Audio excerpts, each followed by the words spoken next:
Valeu, gurizada, obrigado pelo carinho da audiência de todos vocês. Vencemos o Flamengo, mais 3 pontos na nossa tabela. Estamos nos distanciando da zona de rebaixamento. Temos 3 pontos hoje de diferença para o Corinthians, que é o primeiro que está dentro do Z4. Mas a gente precisa fazer algumas ressalvas nessa vitória que nós tivemos hoje.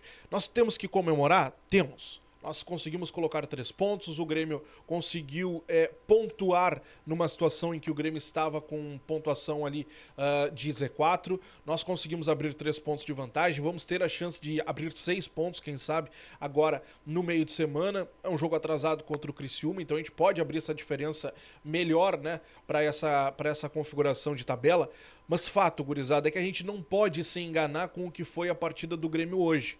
O Flamengo jogou com um time praticamente C. Não dá nem para dizer que é o time B do Flamengo. Porque o Flamengo veio totalmente descaracterizado, cheio de problemas de entrosamento. E mesmo assim o Grêmio sofreu pressão do Flamengo, principalmente no primeiro tempo.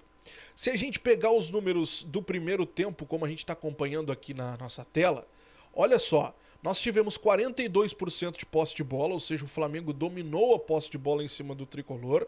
Nós não tivemos grandes chances, o Flamengo teve uma, né? Finalizações foram 5 do Grêmio contra 14 do Flamengo.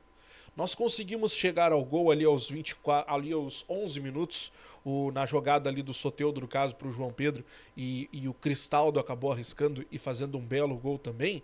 Mas fato é que aquele ali foi a única grande chance que o Grêmio teve no jogo, e nem era tão grande assim, porque foi um chute de fora da área, e o Grêmio soube aproveitar o momento. E apenas isso. Depois disso o Grêmio não construiu mais nada, o Grêmio deixou o Flamengo jogar. O Grêmio entregou a bola pro Flamengo e deixou o Flamengo jogar. E o Flamengo é só mais um dos adversários do Grêmio que jogam em cima do Reinaldo, daquela nossa avenida, que inclusive o Grêmio deve estar tendo algumas propostas de candidatos a prefeito que querem pavimentar a Avenida Reinaldo. E cara, com todo respeito ao Reinaldo, mas não tem condição, né? O Reinaldo, ele é muito insuficiente pro Grêmio. É muito, muito insuficiente. O Reinaldo, ele toma um gol numa jogada, se não idêntica, muito parecida com o gol do Bragantino na semana passada. Idêntica. O Matheus Gonçalves, ele faz o gol numa jogada praticamente igual à do Bragantino na semana passada. A única diferença é que o Reinaldo não perdeu a bola para o Matheus Gonçalves, porque ele não consegue marcar, ele chuta e vai lá no cantinho e morre. No início do segundo tempo, a mesma situação. Aos 4 minutos, eu fiz questão de anotar aqui para não esquecer de trazer isso para vocês. Aos 4 minutos, a mesma situação, o mesmo Matheus Gonçalves, o mesmo Reinaldo. A única diferença é que tinha um Dodi no caminho. O Matheus, ele finaliza e a bola bate, estoura no Dodi e vai para fora, dando escanteio para o Flamengo. Não tem como, né? Não tem condições.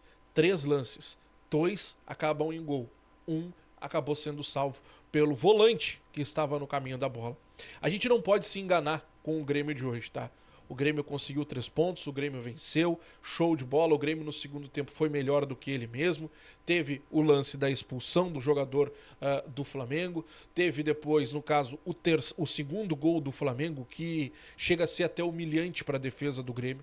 A forma como aquele gol foi construído, o jogador do Flamengo passando pela nossa defesa como se fosse um amontoado dentro de campo, e talvez até seja em certos momentos, aquilo ali escancara o grande problema que nós temos, que não é só o problema defensivo, como a gente vem acusando há muito tempo. O problema do Grêmio hoje é um problema tático. O Grêmio não sabe se defender. O Grêmio quer se defender de uma forma com que não sabe o que fazer dentro de campo. O Grêmio entrega a bola para o Flamengo e o Grêmio não sabe se defender. O Grêmio não tem peças para se defender daquela forma. E assim acabou levando quase o empate da equipe do Flamengo no final do jogo. Vencemos 3-0. Eu tô vendo já alguns colegas falar em Libertadores. Eu confesso para vocês que eu cheguei a pensar que o Grêmio poderia alcançar uma pré-Libertadores. Mas eu quero deixar o pezinho no chão, tá? eu quero manter o pezinho no chão. Eu ainda quero esperar para ver o que pode acontecer. Afinal de contas, a gente tem grandes jogos pela frente. Tem uma partida contra o Criciúma no meio de semana. Depois tem o jogo contra o líder Botafogo, que está bem embalado. Depois tem jogo contra o Fortaleza. Tem partida ainda contra o rival, que está embalado também. Então, assim, a nossa tabela não é barbada. A gente precisa ter o pé no chão e precisa entender o porquê que nós vencemos hoje. E sim, nós vencemos hoje muito mais pelo nosso adversário do que justamente por uma evolução do Grêmio. O torcedor, ele pode ficar feliz? Ele deve ficar feliz. Afinal de contas, futebol também é momento. Mas eu acho que é muito cedo para se iludir. É uma vitória cheia de asteriscos, cheia de pontos que precisam ser colocados. E hoje o torcedor do Grêmio, ele pode respirar, mas dizer que está completamente aliviado, isso, infelizmente, não tem como a gente dizer.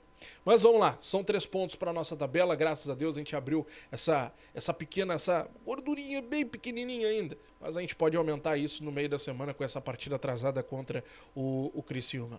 Quem sabe ainda no período de data FIFA a gente pode ter um jogo atrasado contra o Atlético Mineiro. E ali, quem sabe, já aumenta para 9 essa diferença. E aí, quem sabe, a gente já começa a falar em pré-Libertadores. Quem sabe, dependendo dos resultados ali na frente. Mas a gente precisa ter o pezinho no chão. E é isso que eu acho que o torcedor tem que fazer nesse momento. Mas, cada um com seu cada um. Essa é a minha opinião. Eu quero saber a tua. Comenta aqui embaixo. Um grande abraço, até a próxima. Tchau.